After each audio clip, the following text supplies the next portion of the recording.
They lied about chia and cinnamon. Here's what the science says. You've heard it.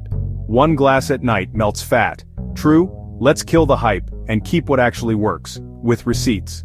A randomized trial found this. Drinking about 500 milliliters of water 30 minutes before meals led to more weight loss over 12 weeks than the control group.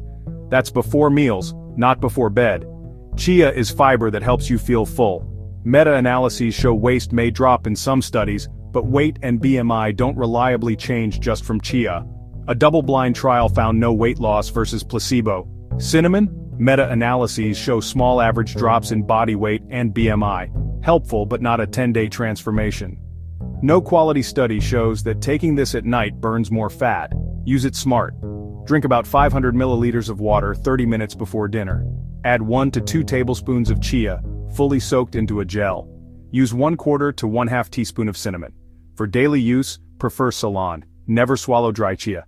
Cassia cinnamon is higher in coumarin. Choose Ceylon and keep portions modest. No miracles, just methods.